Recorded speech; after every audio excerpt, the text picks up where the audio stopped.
They're outperforming their peers by more than 2 to 1 and seeing substantial positive returns in the first year of implementing an analytics program.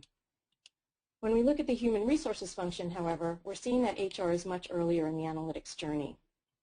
In our recent global study of CHROs from a cross-section of industries, we found a substantial number of HR organizations are focused on the reporting aspects of HR data as well as analyzing historical trends, but very few are going to the next level and using analytics to predict future outcomes. Those HR leaders who have embraced analytics, however, are seeing positive results. We asked them to rate their effectiveness of various various HR programs, things such as talent retention, employee engagement, and performance management. And those that have embraced analytics rate those programs much higher than their less analytically inclined peers. So clearly, data trumps intuition. So the potential benefits are there, and we are seeing more and more interest from HR leaders in adopting analytics. We wanted to further understand what's driving this increasing interest. So we conducted another study, Unlocking the People Equation, this one surveying a cross-section of HR leaders from multiple countries and industries. And in this study, we identified 6 factors that are driving the increased interest and adoption of workforce analytics. 3 of these factors are internal to the organizations themselves, and 3 are external. The 2 most common drivers are 2 of the internal drivers. One is shifts in strategic direction. This includes things such as mergers, acquisitions, and divestitures that really require a more insightful view of the workforce. The second most common cause is pressing workforce challenges, things such as retaining key talent, making sure employees are engaged, and improving workforce productivity. Another internal driver that we've identified is when there's a company-wide mandate around analytics adoption. So we talked about how some functions in some organizations, such as marketing and finance, have really embraced analytics. When there's that type of an analytics culture within an organization, there's a greater demand and expectation that other functions, including HR, will be analytically oriented as well. And then the 3 external factors that we identified. One is labor market trends. As we're seeing more and more demand for flexible workforces, concerns about skill shortages, etc., there's more and more of a need to really deeply understand those types of issues from a data perspective. We're also seeing regulatory and compliance issues driving greater adoption. For example, organizations need to be transparent in how they classify employees, and they need to be able to show how they're making efforts to reduce bias in their hiring decisions. And finally, there are new data sources that exist that simply didn't exist just a few years ago. Things such as social media data, external labor market data, and we now have the tools and computing capacity to analyze those data. So we're seeing increased interest. So what types of approaches are being used by the HR function in terms of analytics? We found wide variability in the way analytics are being used by HR, with some venturing into the more sophisticated approaches. So they really range from kind of the straightforward reporting and benchmarking, and we're seeing that many HR leaders are quite comfortable with that aspect of analytics, although even basic reporting can be challenging due to data quality issues and demands for customized reporting. Moving along in the sophistication spectrum, we're also starting to see more usage of multivariate statistics and diagnostic statistics. So this gives you a sense of the relationships among different variables. For example, how is leadership effectiveness related to employee retention? And then we get into the more sophisticated predictive techniques, prescriptive modeling, and cognitive computing, which is perhaps the most sophisticated and is starting to be adopted by HR organizations. And I'd like to use an example to kind of differentiate the characteristics of forecasting, propensity modeling, and prescriptive modeling. And if we build on the retention scenario, so forecasting would tell us what's the likely retention rates of various groups of employees. Propensity modeling would then take that to the next level and tell us what are the drivers of retention for the different groups of employees. And finally, prescriptive modeling will tell us what specific actions should we take to get a desired outcome. So for example, if compensation happens to be a driver for the retention of a subset of your employees, you want to retain those employees at a higher rate. What is the amount of compensation adjustment that you should make to get to that desired level of retention. And we could go even further and model out what's the break-even point that we would reach where increasing compensation still pays off relative to reducing the attrition rate. So now that we know what types of approaches can be used, let's talk about how they're being applied to HR issues. What types of issues are being addressed by workforce analytics? And in our study, we identified 6 of the most cited business challenges. And among the most cited is the need to optimize costs. So examples there might include lowering the costs associated with employee attrition or improving hiring efficiencies. Another common use of analytics is to enable large-scale transformation efforts. So for example, if a company is moving toward more digital products and services, they need to make sure that they have enough people with the skills to develop those products and to deliver those services. Some organizations are using talent analytics to enhance the customer experience. So they're really looking at the linkage between the level of engagement and work attitudes among the employees and how that impacts the customer experience and customer satisfaction. Some companies are applying talent analytics to accelerate sales. So an example here would be identifying the traits of your most successful sellers and then using that information to develop assessment instruments so that you can hire more sellers like your best. We're also seeing some companies using analytics to foster innovation. So this could include things like looking at networking patterns associated with knowledge sharing and idea sharing, and also understanding how the diversity of teams could lead to breakthroughs. And finally, we see some instances of risk management. So an example here would be using predictive assessments to flag potential problematic tendencies, for example, rogue trading. So we've talked about the pervasiveness of analytics in other business functions, such as finance and marketing, the extent to which HR has progressed along the analytics journey, the drivers of analytics adoption in HR, the types of analytics techniques being used, and the types of issues being addressed by workforce analytics. So I'd like to close this portion of the discussion with a case study that shows how a company challenged their long-held assumptions about recruiting and changed their recruiting practices as a result of analytics. So this is a company that's highly dependent on talented engineers for their success. And there was a long-standing belief within the company that in order to get the best engineers, you had to recruit from the top-tier engineering schools. But there was someone in the organization who wanted to challenge that assumption, and it was Workforce Analytics Director. And he had a hypothesis that we could actually get quite good candidates from other schools in addition to the top tier.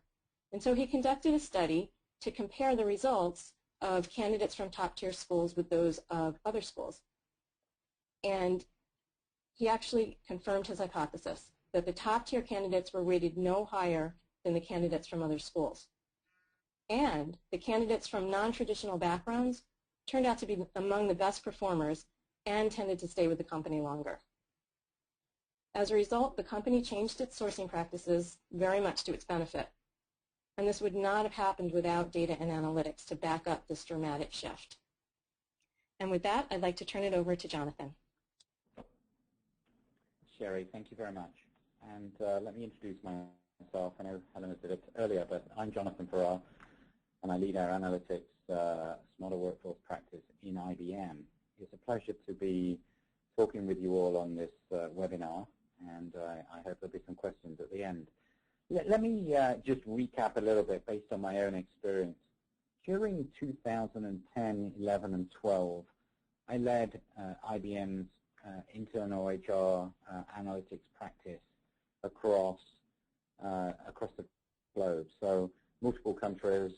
There were several people in the team, about 60 people in the team at the time. And, you know, that sounds like a lot of people, but across a 400,000 person organization, there were a lot of workforce topics that were coming up. But in 2010, it was a very early stages in the evolution of analytics in businesses generally. And it was only a couple of years after the book Competing on Analytics came out from Tom Davenport and Gene Harris. Some of you may have come across that book. And at the time, in early 2010, I took some time to read portions of that book and really learn, you know, what things did I need to undertake to become successful in an analytics function. A little bit later in 2010, there was an article that came out in the Harvard Business Review, the October 2010 edition, by Tom Davenport and Gene Harris. They were joined in that paper by Jeremy Shapiro, who's some of you may follow him on Twitter, HR metrics guy. Some of you may know him from other people, or you may know him personally. But Jeremy is a practitioner in the space of HR and workforce analytics, and certainly got a lot of experience. And from that, he joined Tom Davenport and Gene Harris in writing this paper in Harvard Business Review called Competing on Talent Analytics. I would recommend to anyone that's looking at this topic, maybe any of you on this webinar that are interested, to get a copy of that if you haven't read it. But it's a short review article and really helps focus a little bit on some of the topics that were important at that time in 2010.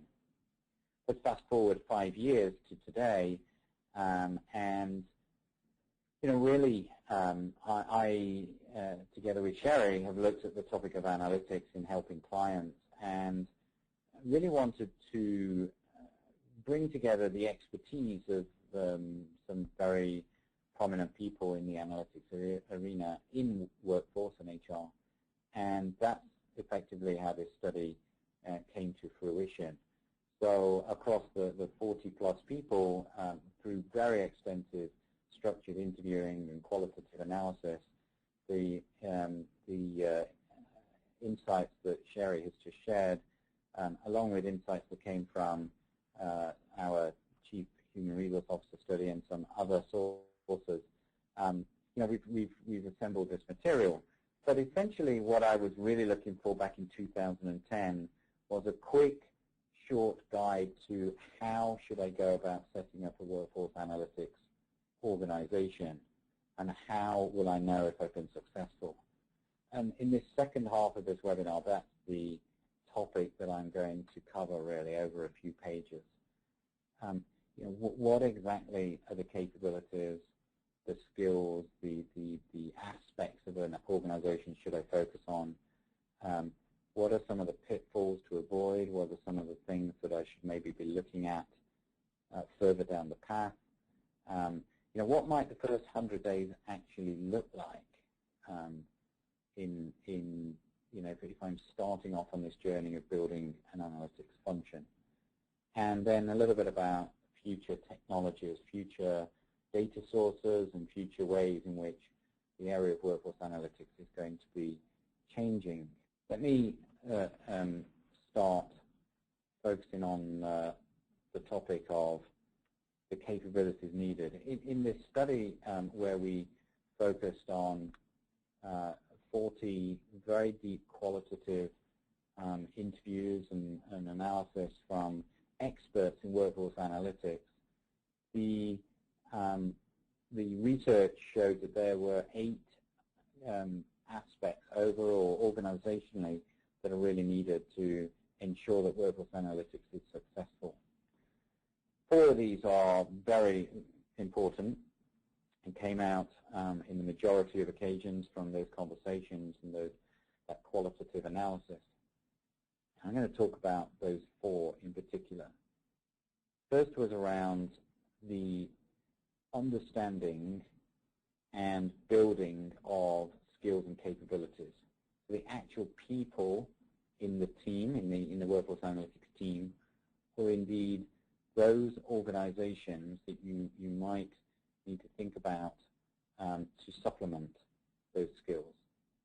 So that would come in, alliances that you need to build across the organization. It might come in alliances through third-party organizations, technology companies, consulting companies, other such companies. But specifically, one of the most essential things that was outlined was what are the skills, the roles, the capabilities in your own personal workforce analytics team that are needed.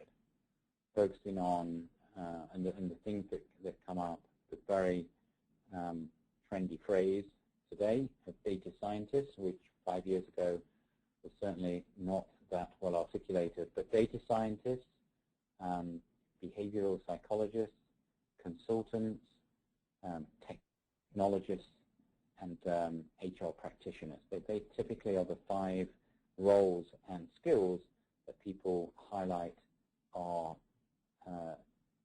needed for building the workforce analytics function. The next most, or one of the other 4 capabilities that was outlined was data and technology. So this is twofold. Firstly, focus on the data. This was saying understand your own data sources, understand the data elements within the data sources, understand those data sources that you can easily get hold of, and understand those data sources that you know exist in your organization but maybe you haven't got your hands on yourself, but can easily get your hands on. And then there's data that exists elsewhere in the organization which may be useful to your analytics projects, but which resides in another function. And then there's data that you don't have. So just articulating it in different areas of accessibility and quality of data. The other day, someone in another organization was asking me about analytics, setting up an analytics project. What should they look for? And after focusing on the business question and the hypothesis, I articulated that it's important to look at the data that you've got and the data that you need and the quality of that data, and almost look at it in a two-dimensional axis, where on one axis you've got data quality and on the other axis you've got data accessibility.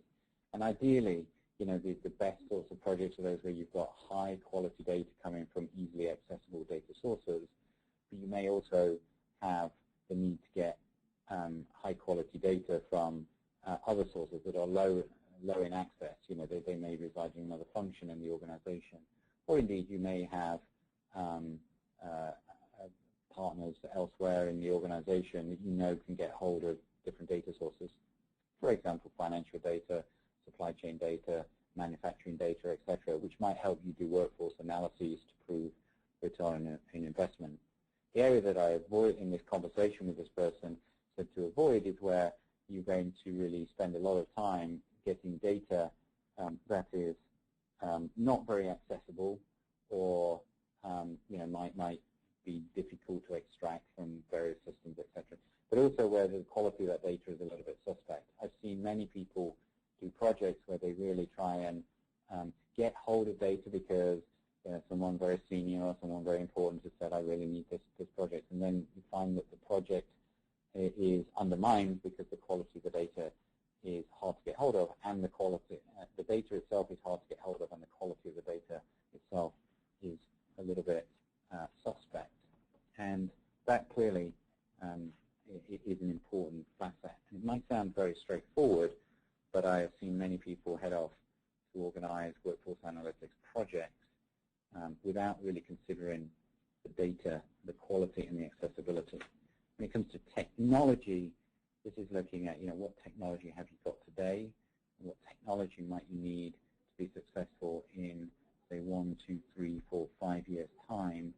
And that focuses on the technology of data integration, the technology related to getting access to data from other sources. So there might be connectors and various things coming from different applications. And then in your own workforce analytics space, the visualization. And then another of the really important organizational capabilities that has been talked about is from many of the, in this study, from many of the people that were taking part in this study, was the aspect of security and privacy. Clearly, in a people-related topic where there's many laws and regulations around the world, different countries, it's important to make sure that the security and the privacy of data meets the requirements of the legislation and regulations in the countries.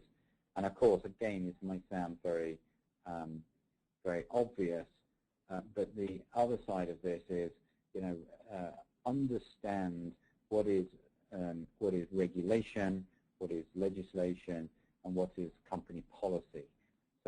important to be able to get access to the broadest set of data that you possibly can get within the boundaries of the regulation and legislation that exists. And I have certainly seen companies be able to get hold of data that they felt they could not get hold of when they've really understood the level of security and privacy, and whether it's anonymized or non-anonymized, etc. So, you know, one of the things that I was very focused on in my prior role in 2010, 11, 12 was forming a deep relationship with the Chief Privacy Officer in the company, because I think that's really important to have a deep understanding directly of privacy aspects around the workforce. But the single most important aspect of the workforce analytics capability that we found from the study was the need to build a very strong culture for success. That means engaging senior leaders, more junior executives, managers of all types, employees, such that they are willing to provide access to data. So a variety of stakeholders being engaged in building the culture of success. Then a lot of stakeholder management around the types of projects that could be engaged in. Discussions that spend a lot of time helping and advising people to gain strong relationships with other analytics functions in the business. That could be a finance function, supply chain, marketing, etc. To really form deep relationships with those people, so that there's a general appreciation of what is happening, what we're doing, and how each functional analytics can really relate to the other functions in an organization. So building that culture, getting a senior stakeholder and sponsor, getting early projects under your belt, understanding what drives those stakeholders, executives, managers, and employees within the organization, and being very open about the types of analytical projects that are happening. So that's around the organizational capabilities for analytics. Let's look at some of the pitfalls that can occur. And again, just a little bit. This is again from the research, again from talking to these experts, doing very deep qualitative studies on these around this topic. And these are some of the pitfalls typically that happen early in setting up functions, departments, and projects related to analytics. First one is around being very much focused on the HR process, being almost too HR-centric. So, for example, I remember a conversation with someone where, you know, the HR professionals, the vice president, was having a conversation with the senior managing director around, you know, how much time they've saved in recruitment. And, you know, the conversation didn't go very well, even though the two HR professionals were incredibly excited about it. And the conversation, you know, afterwards went on, well, maybe we should have articulated the value of days saved in a completely different way. And in this sense, it was around, you know, putting a dollar value on it, transforming the data from an HR process, you know, days of recruiting, into a business conversation, i.e. Value or cost saved, value given back to the organization, etc. Those people went back into the organization, had a conversation with the senior managing director, and it was a completely different conversation. Of course, it wasn't about, you know, we saved 30% of the time to hire. It was, you know, and by doing so, we improved productivity of the organization by X dollars. So that type of thing, you know, don't be too HR-centric. Don't focus just on the lens of HR and the HR process, but focus on the business outcome, whether that is an improvement in revenue, an improvement in productivity, an improvement in cost efficiency, optimization, or, you know, manufacturing times, etc. Another pitfall that does occur, and I have seen many times, is around this aspect of seeking data nirvana, seeking some futuristic, perfect state where your data is all in one place, perfectly organized, easily accessible with all the systems interlocking everything. I haven't yet to meet an organization where this type of data access and structure exists. I have seen people spend years, literally years, getting to this point. In fact, I know of one organization where one individual that's been working in an organization, he's a very pragmatic person, but he's been focused on assembling data in an organization, in a very large enterprise, for over 10 years. And he admits himself, he's still nowhere near getting the perfect set of data, whilst he's got extremely strong data in HRIS and in a number of associated applications like performance management and recruiting. There are still applications that are nowhere near this perfect data set, applications that record health and benefits, applications that record aspects around compensation. And I'm not just talking about base salaries and incentives, but actual things like retention, awards, etc. So it is very difficult in today's world of semi-cloud, on-premise situations where many companies have got both home-built systems and procured SaaS cloud-based systems to have beautiful data in multiple places. But I have seen I would say, in my personal interactions with companies, in at least every other case where people say, I don't want to start doing projects on analytics until I've got my data right. And my question back is, do you think you'll ever get your data right? So I think it is a great aspiration to get high-quality data. I think it's absolutely right to have great governance, and I think it's perfect to try and get some standardization in your data, especially on things like definitions. But speaking data nirvana is definitely something that is highly unlikely to be achieved.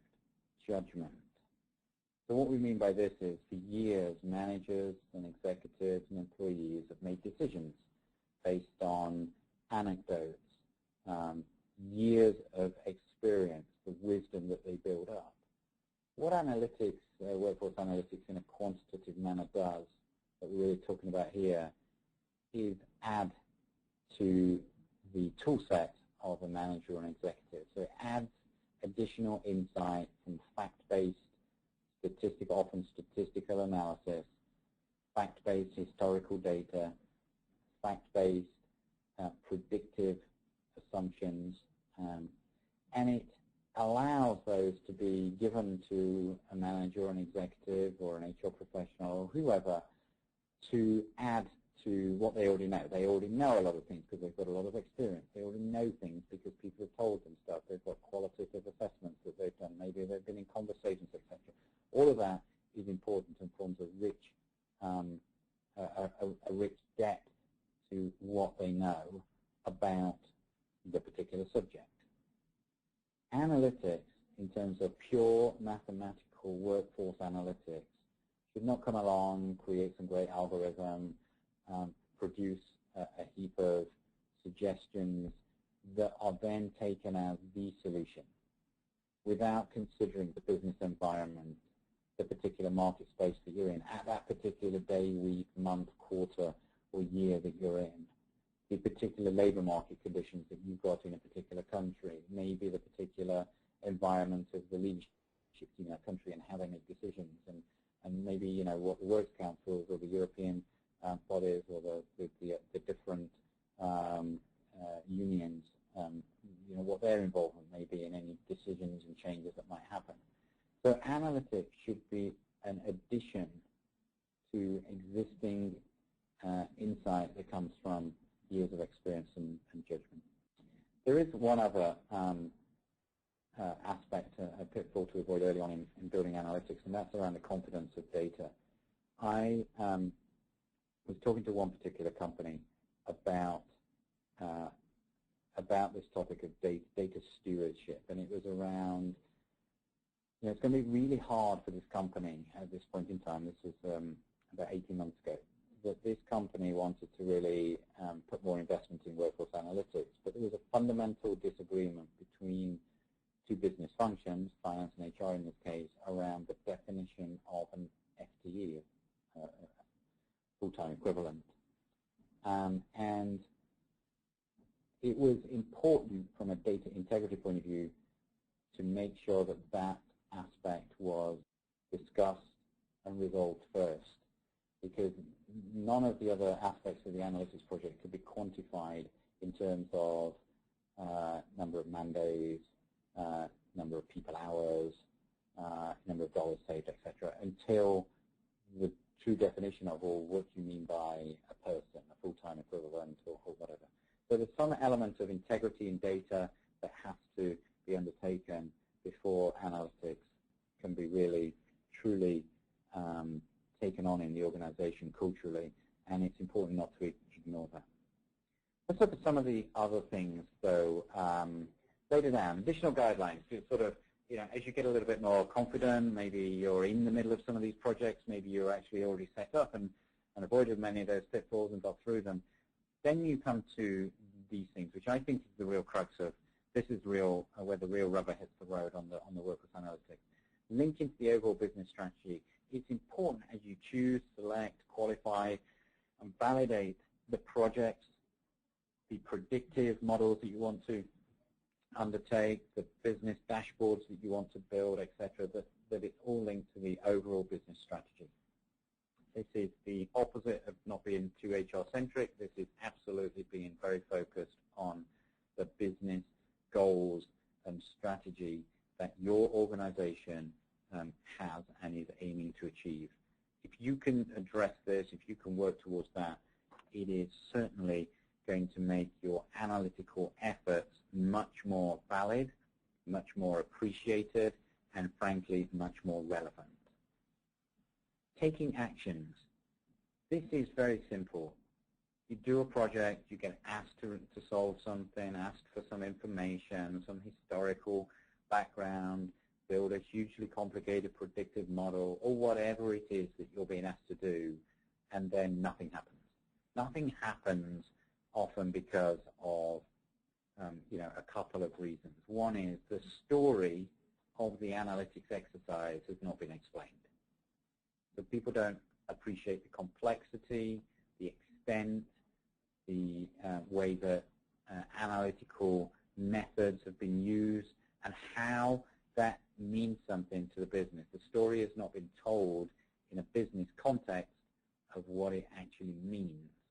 I go back to the example of the recruitment people talking to the managing director about, we saved so many days in hiring. Hey, great. But when they went back and said, we improved productivity by X dollars, then that was a story that immediately engaged the business leader. But all of that is useless if no action is taken.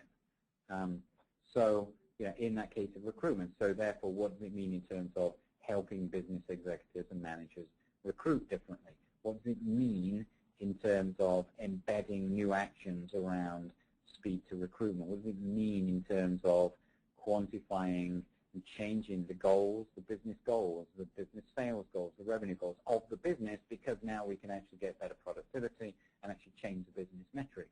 So there has to be some action taken on insights. Otherwise, it's frankly no point in undertaking the studies. The third additional one is very straightforward, but one that's often overlooked. Demonstrate return on investment.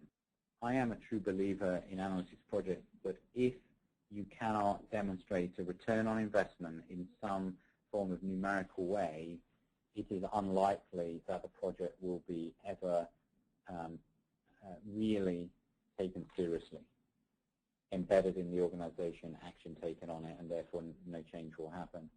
But if you can articulate return on investment, that could be a return on investment in terms of new revenue. It could be in terms of improving your manufacturing plant productivity. It could be in terms of the supply chain improvement. Could be in terms of another business performance indicator improvement. Could be many different things. Could be customer satisfaction, retention. Could be around marketing and the ability to engage more customers in your area around the retail network, etc. So there's lots of ways in which ROI can be demonstrated. And I think with the onset of technology, it's getting easier and easier truly to bring in other data sets such as financial information, manufacturing information, productivity information, supply chain information, marketing, pipeline generation information, etc., into the data sets and link them alongside the workforce. There's now technology that literally can do this as it is, the technology itself, you can just literally drag and drop files in to a certain extent. The final aspect, one which is probably the more complex one, is around how can you build your function, how can you build your analytical operation, how can you demonstrate value in your projects such that you can build scale out of your function so that you can have more people with more technology, better technology, more data, etc., to build a scalable organization. This is about getting early wins with good stakeholders who believe in the topics, who really want to have some improvement in their people-based aspects of their organization. And deciding on those projects, prioritizing them, and undertaking these early wins is critical if you want to build capacity. So I recall back to my own experience how in the very first day in 2010 when I took on the role of workforce analytics inside IBM, that there was one industrial organizational psychologist who was personally involved in predictive analytic solutioning. Now there are 20 times that, really focused on the same thing. The essence was start with certain projects, prove that capability with that one individual, and that builds 2, 3, 4, 5, 6, 7, 8, 9 individuals. And the more you've got, the more replicable your projects can be, or methodologies of the projects, and therefore the more important it is that other people then see the expertise and the value of what you're doing, and therefore you can build to scale. So truly, it's about selecting early projects that have fantastic opportunities to grow the function and grow, therefore, the value that's being delivered back to the organization. Okay, I've only got a couple more things that I want to go through, and then we're going to be open to questions in about 3 minutes' time. Just going to move on to something that I'm going to focus on a little bit in a month or so with some additional material that will come out of the IBM Smarter Workforce Institute. And this is around the first 100 days. So some of you may be well into your analytics project. Some of you may have been managing analytics teams for a long, long time. But if you're in the early stages, there's certainly a little bit around, what do I do? How do I get started? How do I do all those things that I've just talked about?